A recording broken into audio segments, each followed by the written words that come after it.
Okay, here we go.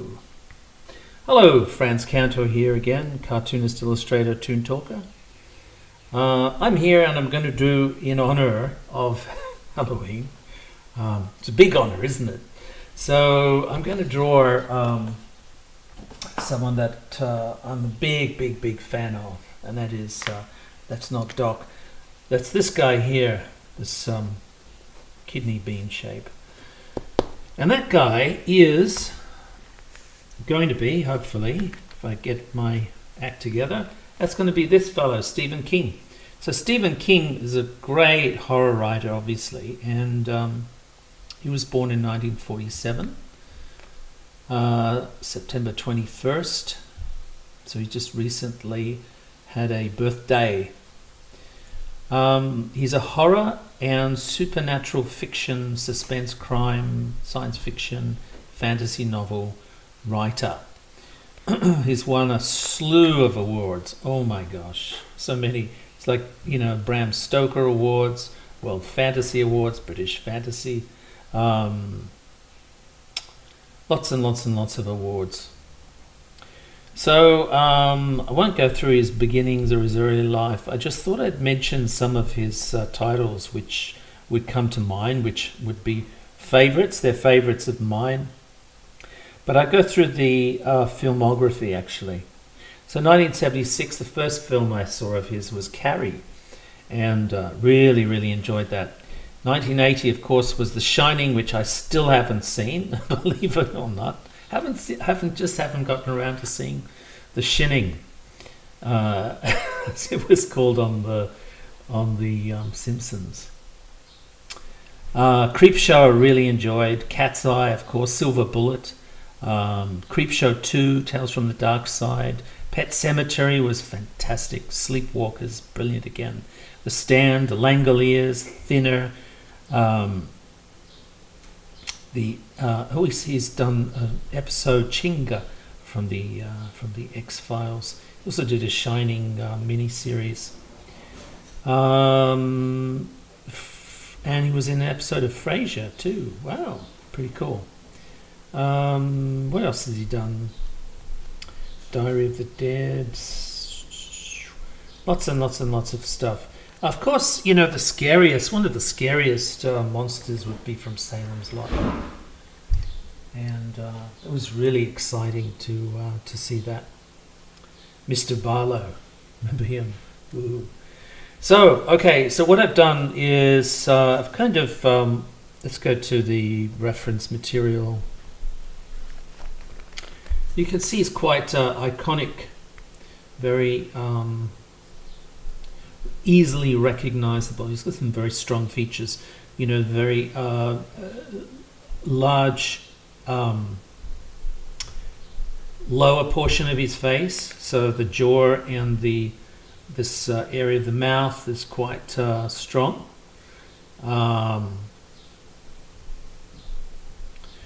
Quite even featured. As far as wrinkles are concerned, there's a lot of activity going into concentrating energies and ideas.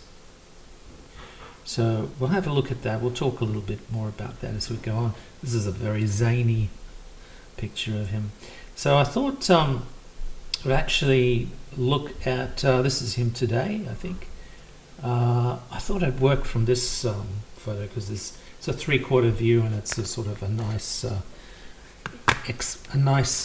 explanation of his form, of his features. So that's what I'm going to look at. So what I've done was I've done a little sketch here and we'll just talk a little bit about it. So as far as the likeness is concerned, we're going to concentrate in an area of the face. Let's get the right model. So this is like a T-zone, which encompasses the eyes, the nose, and the mouth. And that's where I'm going to concentrate all my effort and try to get a lot of very important, distinctive elements that are Stephen King, that make up his face. All right, so what I've done was I've taken this sort of rough thumbnail and I've drawn it up again on this toned paper, and I'm going to draw it. So that's not even. That I have to make sure that I do this again. That should work. Okay. Oh, and don't forget to sign. Right, so let's get into the face. He's a really, really interesting writer. Very, very interesting writer. And you can tell from the... there's almost an Americana aspect to his characterizations of his, the people, the characters in his books. There's a sort of a realism, the horror works best, I guess, if it's grounded in some form of realism, so that we're uneasy about reality, about today. So how we find things very complacent about our lives, and horror nothing really scares us in our day-to-day lives usually, and this is a good horror is a way of taking that complacency and turning it on its head, and he's very, very good at that. So a lot of the stuff that he, classical genres that we are familiar with, tropes in a way from Hammer films and Universal films, he can use those. He can really employ his imagination within those areas of tropes. It doesn't really go into historical significance of horror, like say something like Hellboy would, for example, where you get into the realm of cultural horror, like the Baba Yaga stories, or Cthulhu mythology, which is more Lovecraft.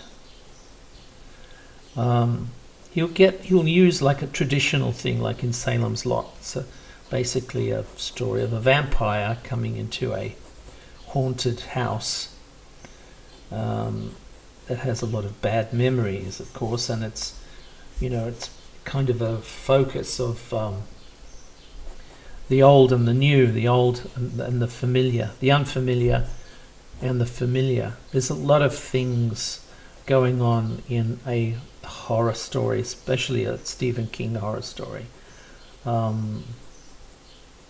That's very, very interesting. And the thing I like about his stuff is that, there's the recognizable, like his, Creepshow, for example, his little tale in Creepshow. There's the recognizable and there's the novel to, spin the recognizable so that it becomes special. And I really like that because, we tend to absorb horror, ghost stories and things like that with a certain familiarity because we've seen it so many times. And it's still enjoyable, don't get me wrong, when you see it illustrated or, on screen, it's very, very enjoyable. Because it's it's familiar, but that's not the enjoyable part. The enjoyable part that it is it has a sense of authenticity. So, for example, I'll give you an example like Wolfen would be a good werewolf movie, or The Howling 1, or American Werewolf in London would be a good horror story, because it has a sense of the familiar and the effects unlike, say, American Werewolf in Paris, the sequel. The effects were practical, which means that in themselves, practical effects in horror films have a familiarity as well. So that's something that people forget, and obviously great filmmakers like Guillermo del Toro remember, and that's the difference between a CGI tale of horror and a practical tale of horror, because the methodology of the effects are actually part of the joy of the experience of a horror film. So I've always loved horror films that, fantastic vehicles for imagination.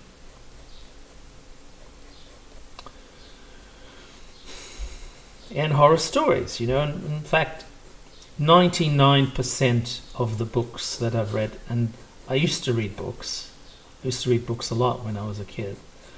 99.999% of them were horror, to the exclusion of fantasy. I did read sort of Shannara, and I like that, but Lord of the Rings was a pain. It was really slow and cumbersome to read. In contrast, of course, The Hobbit I found really breezy and refreshing.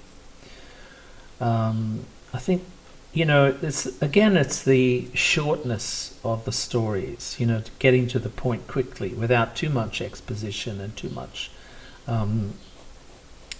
backstory and generating the details. So spare me the details, get to the nitty-gritty.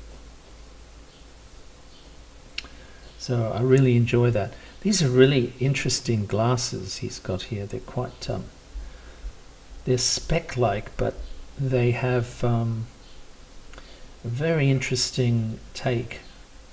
There's a lens effect on the glass, obviously. So his eyesight is quite poor. So there's that sort of, bottom of Coke bottle type of effect almost on the glass, on the lenses themselves. But the shape of them are quite interesting. So they're still quite, studious, but they're not quite like Lennon glasses.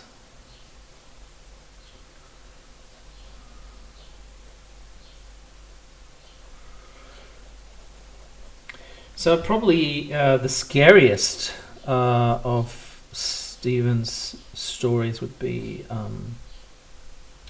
for me at least, would be Salem's Lot, and the first movie of Salem's Lot, far scarier than the revamped version. Far scarier. I think that's to do with the less is more principle with effects, so using a lot of practical effects. So it's a certain language, it's a skill that the director has to use in order to scare you. And one of those skills, of course, is timing. And they do it really, really well. So it's quite an interesting approach, I think. So not everything is best revamped. Take note, Disney. Not everything is best revamped. Sometimes you should leave things alone. And I think Salem's Lot is one of those things. But again, this is my opinion. I'm not saying that the new film is bad. I just think that I enjoyed the first film. So a lot of it's different to the first film. They made certain things that are different to the book. But I think, sometimes that's a good thing. because they are, after all, I mean, let's be honest, they're different mediums, for God's sake. So, you know, like I'm a big Hellboy fan, for example. Looking at Guillermo del Toro's films, or even the new version, the new film, I enjoyed it very much. But it doesn't, you know, I didn't enjoy it because of its faithfulness to the books. I enjoyed it because it's a different medium, and this is an interpretation, and that's fine. There's nothing wrong with that, you know. I like other people's interpretations. So try to get some, I don't know why, but this eye is very important, and I have to be careful that the pencil doesn't fill it in too much and change its shape.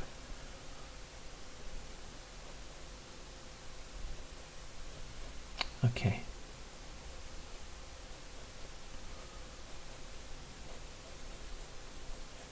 So these lines around the eye, they come from expressions. So the muscles around the eyes are used to shut out light, like you would expect in a monkey skull or canine skull or any kind of mammal. So they're used to protect the eye, right? So protect the eyesight. They're also used in humans, which is very peculiar. In deference to Darwin, the way that we've evolved as a individual species is quite unique and quite different to how mammals work in the wild, because these muscles are used 99% of the time for micro expressions and communication, not for protection like animals, like monkeys or dogs. So we share very strong physical similarities to our cousins on the evolutionary tree, but there is some incredible differences that make us very, very, very interesting. Very interesting to study. So one of the things, you know, like talking about animals, is we have a sense of anthropomorphizing our world. And this is a great boon for writers, because you can create a character that's an animal and express the thoughts of the animal, or, you know, use human terms to describe animal behavior, and it's fine. It's perfectly acceptable, not scientifically perhaps, but in narratives, because we're so used to it.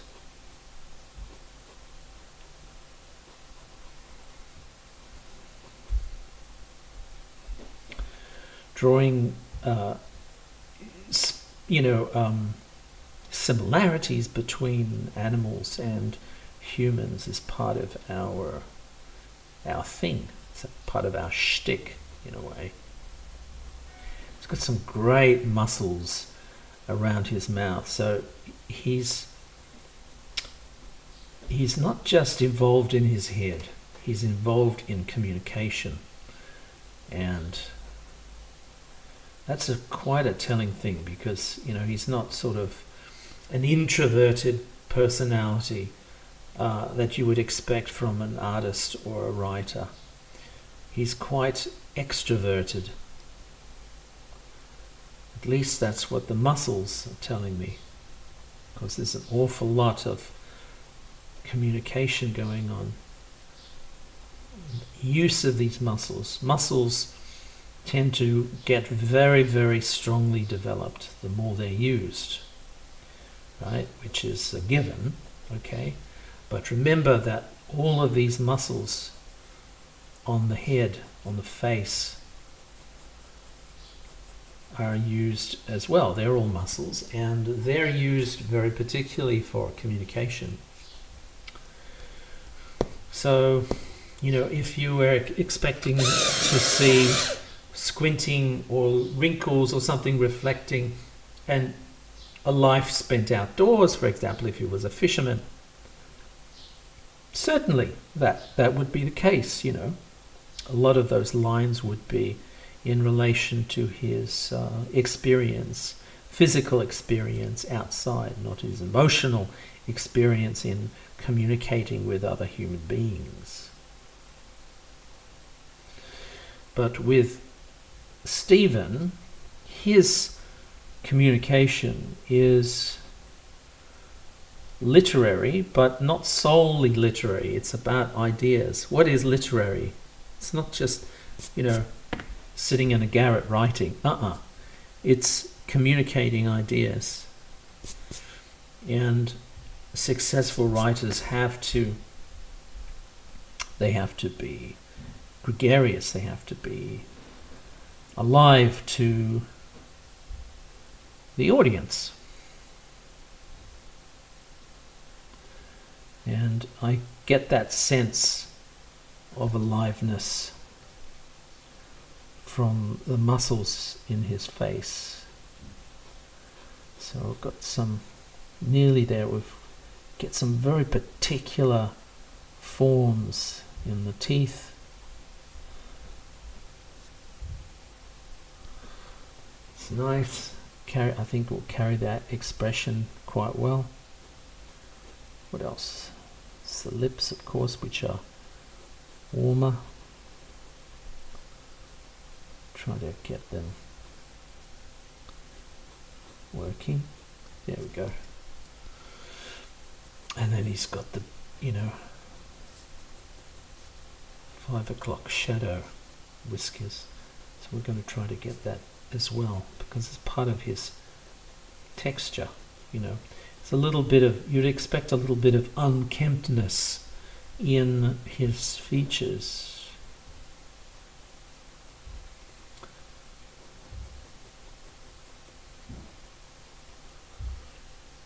I really must get around to seeing the shining, the shinning. I really must do that. He's a brilliant writer. You know, always enjoy his work. And even when it's not in the horror genre, you know, or typically the horror genre, it's really, really exciting. Another writer, when I was very young, growing up, before Stephen King, of course, was Richard Matheson, who wrote I Am Legend, and also a great scary film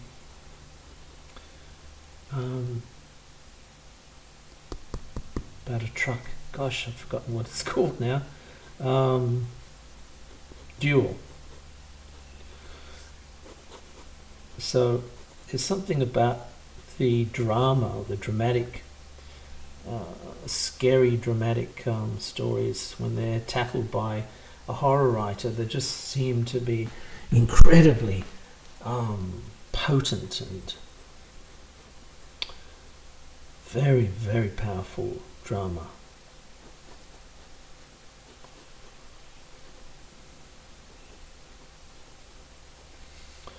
So I think their experience in fear, experiencing and writing about fear, it's very pronounced. And we love it, don't we? We adore being scared. It's a thrill. It's like, you know you're alive when you're scared. And those fears stay with us, you know. Till today, after seeing Mama, which is quite a scary film. I think it's a Guillermo del Toro film. Ghost Story. You know, I find it hard to walk upstairs in pitch black. in case Mama is breathing down my neck. So, I'm a great lover of Dracula, the Dracula films, all Dracula films, and Bela Lugosi to Christopher Lee, Gary Oldman even. But, I'm pleasantly surprised when I see something that's of that era, not sparkling vampires, but something that is of a different take on the familiar, like the Shrek vampire.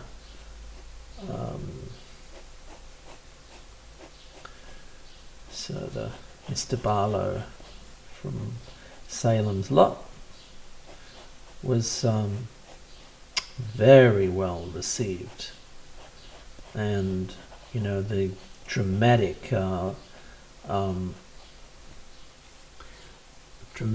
makeup, of course, was very well conceived, I thought. And It, both films of It, woohoo, really well done. There's again, looking at the familiar, making the familiar scary is, I think, his gift.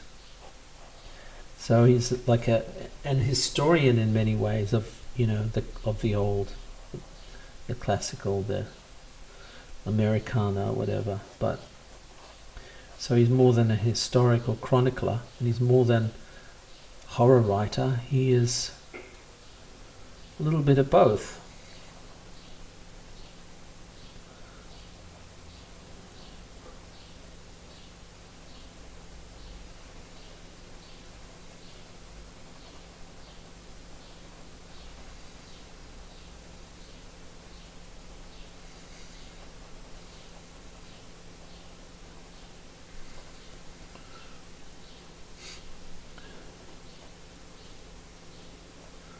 So It particularly was another scary film, full of brilliant tropes, with the clown, with the balloons, and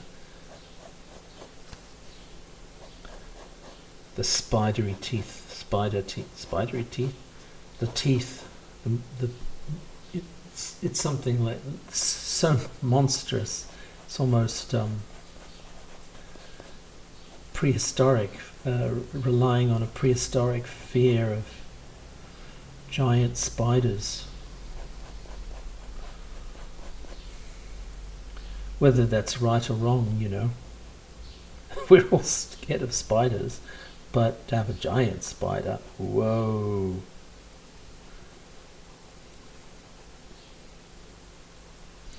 Or anything that's spider-like, just resonates with us, sort of like a primal fear. So I used to think, Robert E. Howard would be experimenting with primal fears with Conan and snakes, lizards and reptiles, things like that, reptilian qualities, thinking that was a universal fear. But I think that Stephen King's It trumps them all.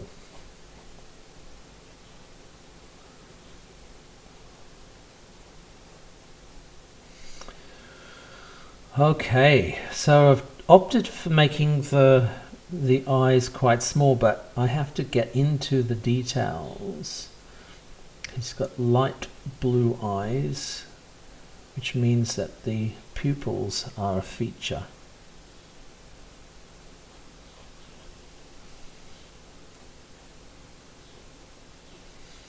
There's this fractured lens effect, of course, with the glasses, which we're going to use.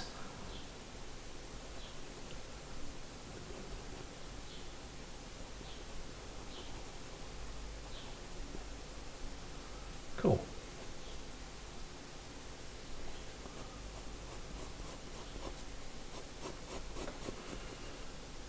I'm going to go over that with a black pen, brush pen, and hopefully thicken the lines appropriately, not overdone, not overstated. Some tight muscles here around the mouth. Very informative, telling us he's quite used to talking. Does a lot of that. The master tale teller of tales. Fantastic work.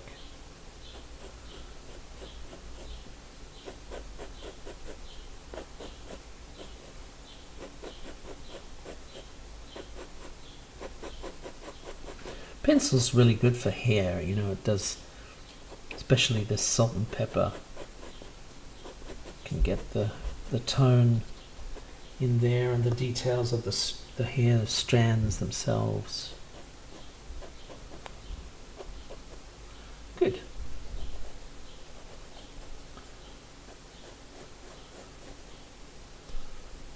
Okay.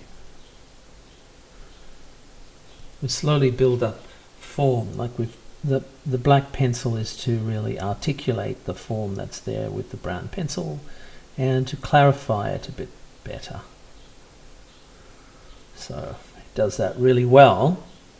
Almost like a pen, but not quite. Of course, a pen or a brush would be very much more contrasty and stronger, and I'll show you that in a moment when I bring that tool to bear on the drawing.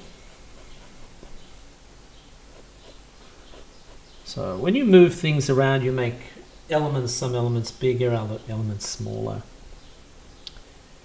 You have to make allowances for the shift in scale and position.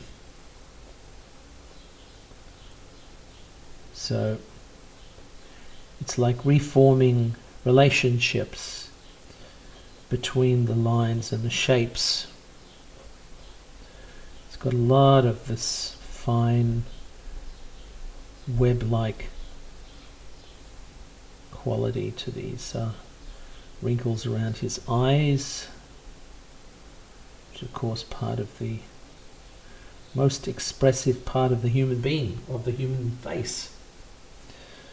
We communicate so well with our faces and our bodies and hands to a great extent, but definitely with the expressions on our faces. They have such incredible range of meaning and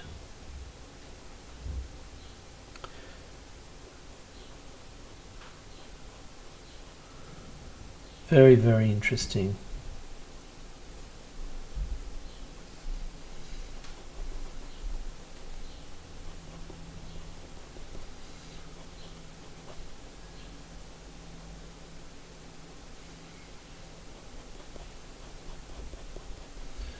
So follow the direction of the hair, the patterning, the tone.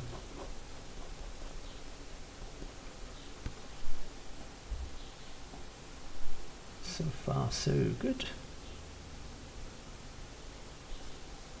Okay.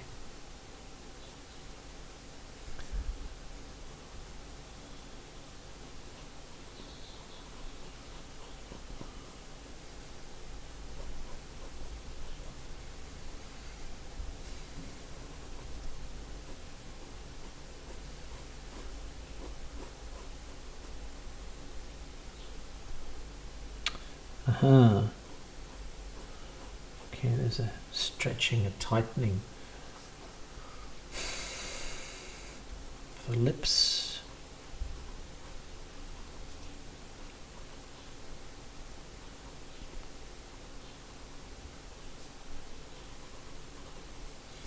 Okay, there you go, in the bottom bottom lip now. And muscles that extend out.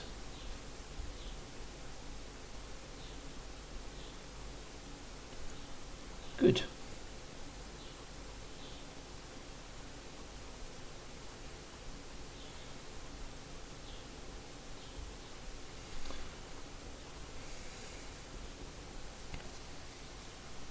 Okay.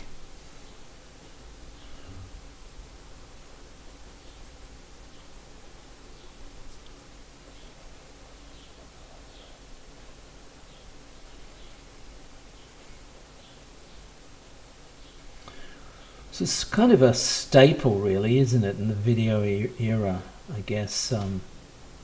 All of the Stephen King films, you know, starting with Carrie and The Shining and going on to Christine and Silver Bullet and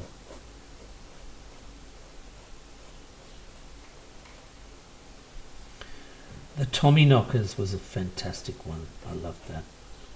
Haven't seen that for years. Even The Langoliers, I remember, was a very novel. It's sort of Twilight Zone-y story, but I really enjoyed it.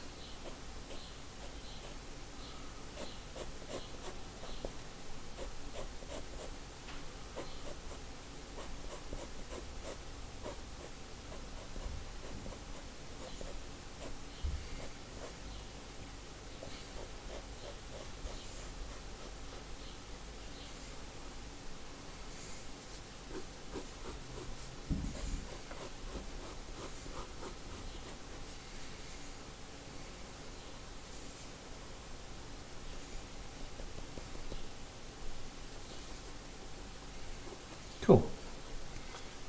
All right.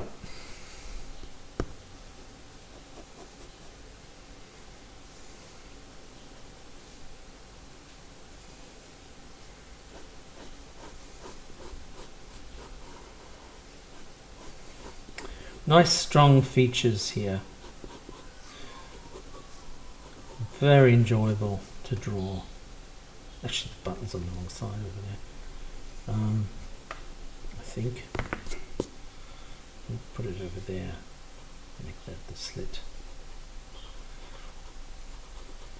So when you have the, you know, you're drawing a face that has simple shapes like this one. They're a lot of fun to explore the novelty of these beautiful, simple shapes.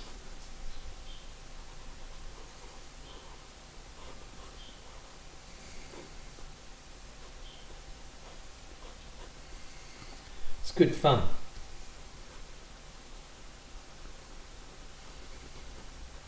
Lighting wise, we've got like it's an outdoor, I think, a photograph, but generally speaking, the light's coming in from the left-hand side. Generally speaking, now usually I go into the white, use the white pencil earlier than this, but sometimes, you know, if I get a clear indication that the lines, black lines, are much more urgent or important, then of course I'll continue it in a step 1, step 2, step 3 fashion. But sometimes you can mix it up. So I'm going to get the white pencil in a sec. I've also got some white paint markers and black paint markers and to help with establish the contrasts. This is what I'm using here is a soft pencil. It's a white pencil. This is Prismacolor. The black pencil which you just saw me using was a harder pencil. It's a Faber-Castell Polychromo. And the brown pencil, of course, is a terracotta. Again, another Prismacolor, which means it's quite soft. Okay, all right. So what I'm doing now is establishing some of the highlights that help with the textures and the contrasts of the features of Stephen King. The light areas and the shade. Of course, the mid-tones are helped by the fact that we're working on toned paper. And that's a big saving in terms of time, believe you me, because then you don't have to worry about so much of the half tone, because it's already been established.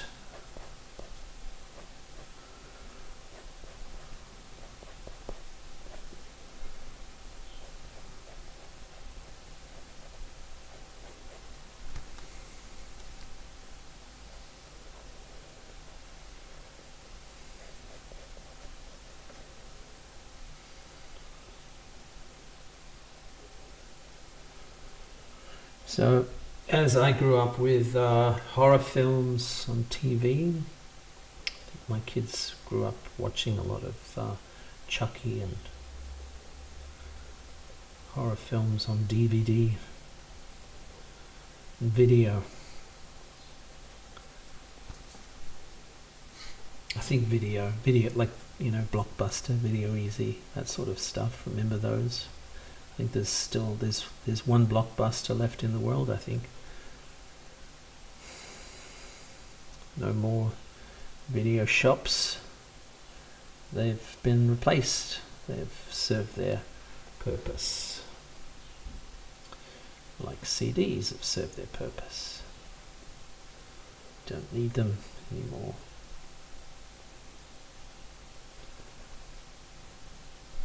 Maybe one day videos will come back like vinyl records as a nostalgic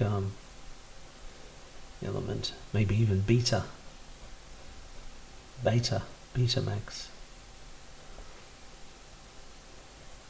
Remember the Beta versus VHS battles you'd have with friends until somebody lost. Beta, everybody is assured that, you know, Beta is a better product, and I have no doubt that that's the case, but it gets, of course, it gets swamped by the other one. It's the same with Blu-ray and, you know, Laserdisc and formats. Used to be a thing, didn't it? To get the latest copy of your favorite horror film on whatever format.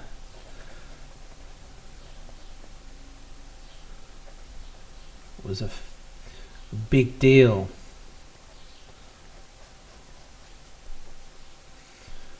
Okay, what else can I do here?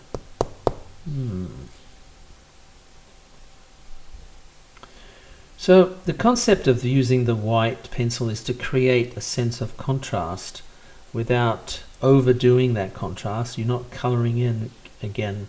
You know, you don't want to make the whole thing lighter in tone. You're using the grey paper as a 50% tone, and everything else is created to form a three-dimensional construction or concept that comes out of that tone. So a lot of people, I actually paint this way in Photoshop as well, and Procreate.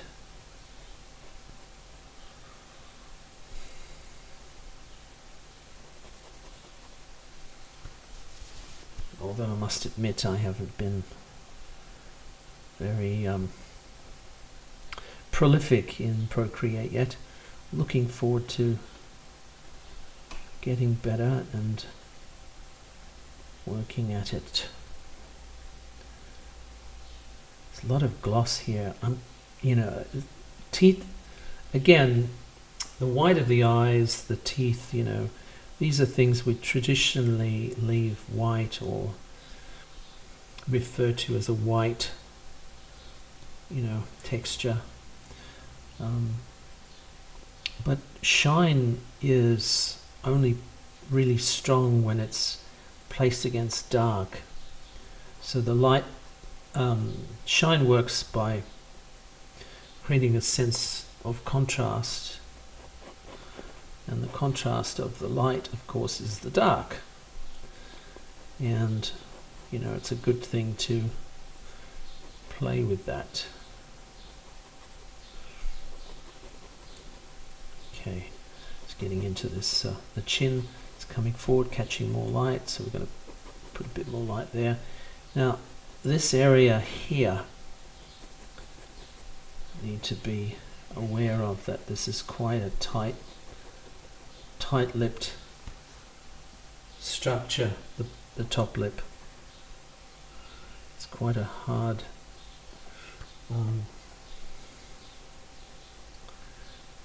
wide flat area.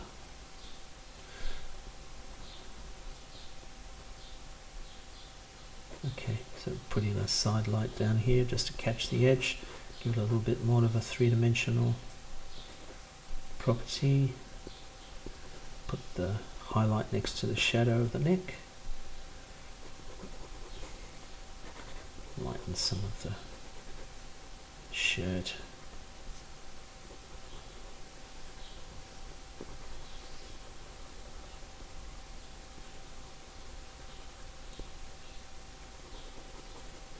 Cool.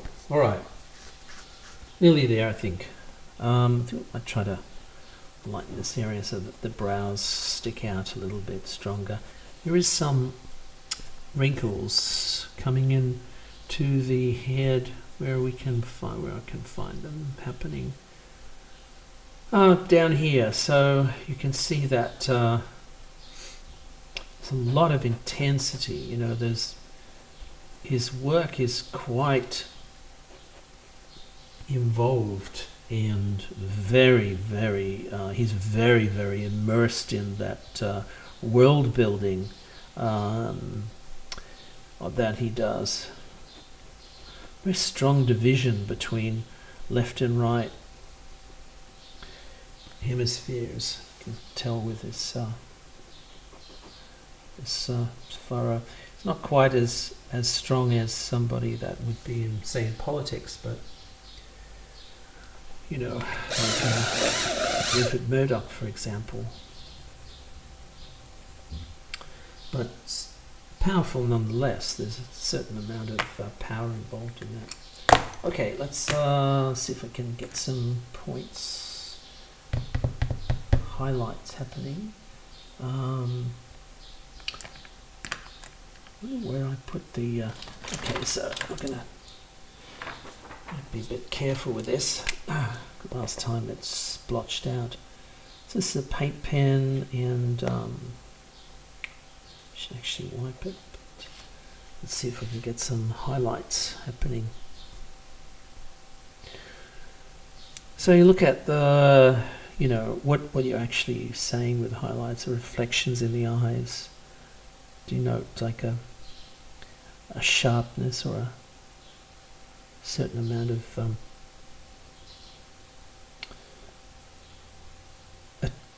details that denote alertness, I guess.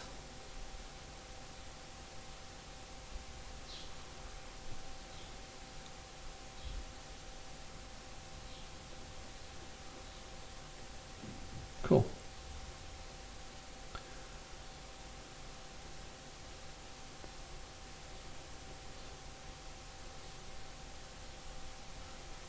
So it's just to help with the contrasting elements of light and shade. Little sparkly metallic or glass reflections here and there.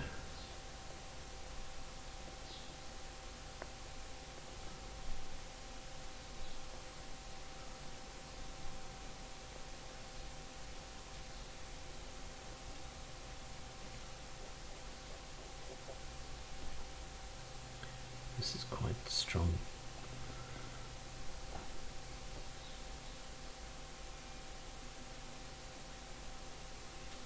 Cool.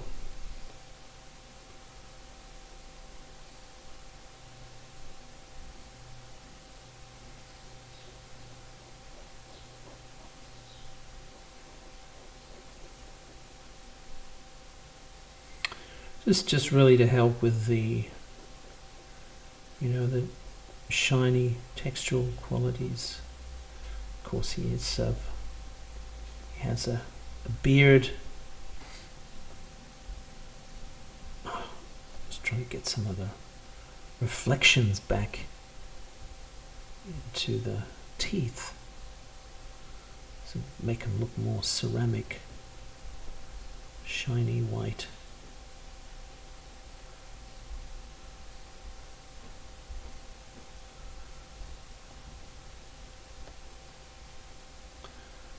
Yeah.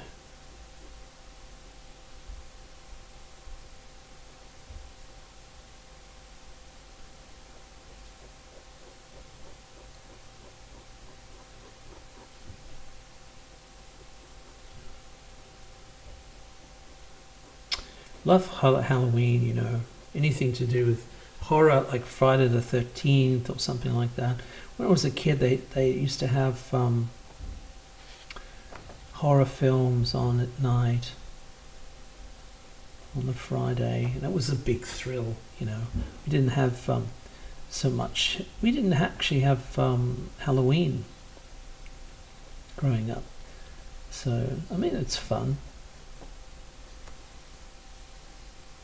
It is fun. We just didn't have it. It wasn't a thing. Don't know why.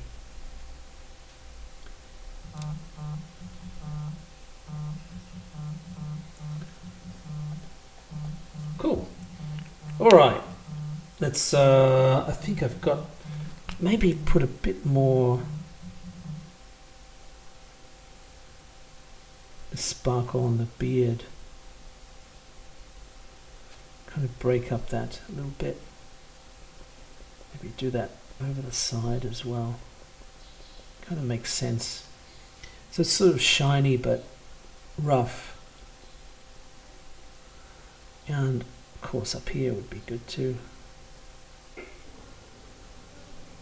Yeah. Cool. All right. Now comes the magic, so to speak. So we're going to help out the black with a black brush pen. This just really helps establish the contrasts even more.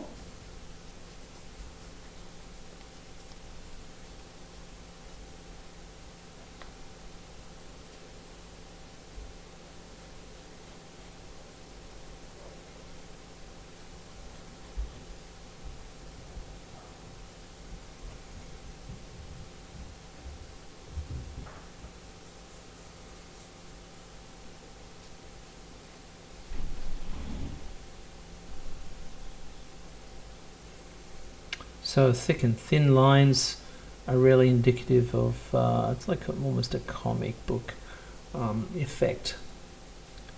And they really give you an indication of contrasts between the foreground and the background. And also a sense of roundness too. So volume. It's kind of nice.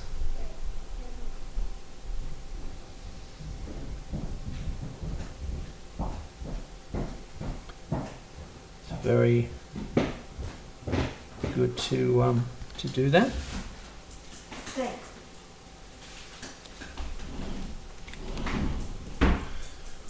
Right, now we're going to fill in the, I'm going to put some space in there, the negative space I'm going to fill in with some a black Posca.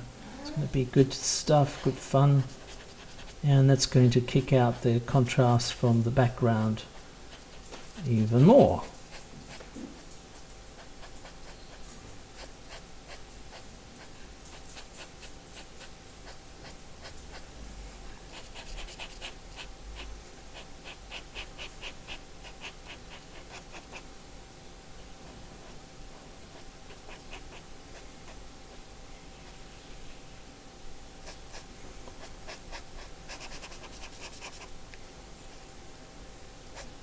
So Poscas are really nice. They dry quite flat, which is very good, very helpful.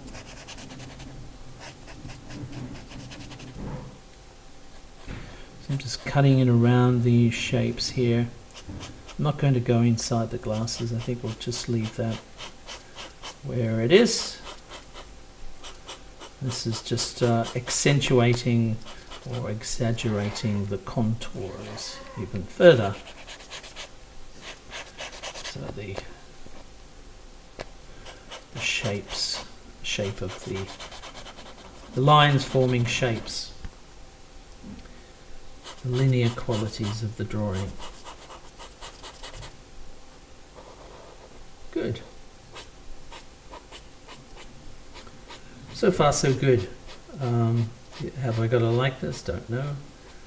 It's part of the journey, I suppose. Never quite sure whether it works till the end. And even then, sometimes, you know, but I'm enjoying the shapes. I'm enjoying the drawing itself. So the process is more important to me than the destination.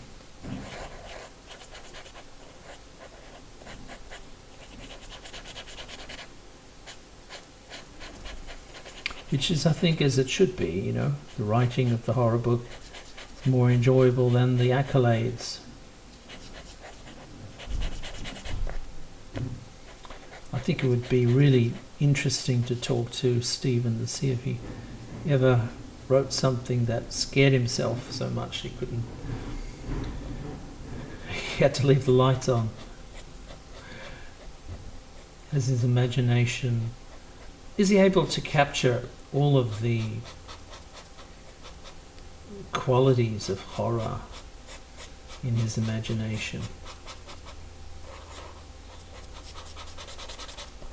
That would be a good question.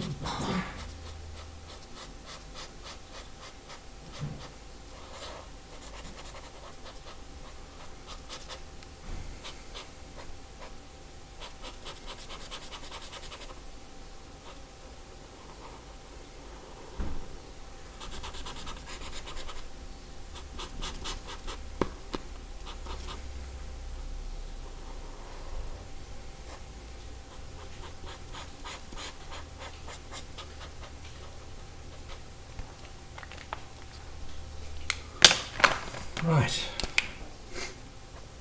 so this is a thicker marker and a paint pen, sorry, rather than a marker. That means the paint is quite opaque, it sits on top of the paper. It doesn't bleed through,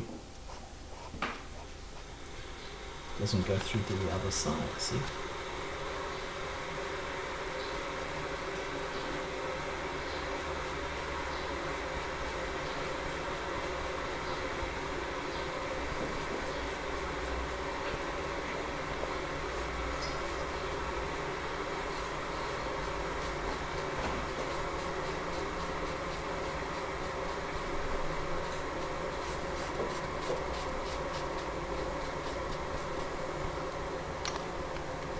Cool. Okay.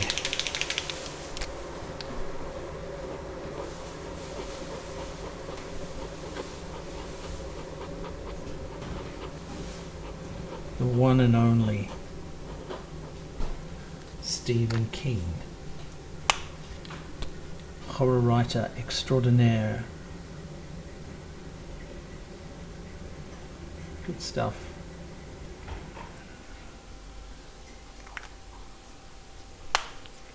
Okay, let's zoom out and have a look. This is Stephen from the, I think that's his heyday. Very, very interesting man, very interesting writer, great talent. And this is my version of Stephen for Halloween, so I hope you guys have had a nice Halloween. This is Frantz Kantor saying to you, I will catch you on the flip side.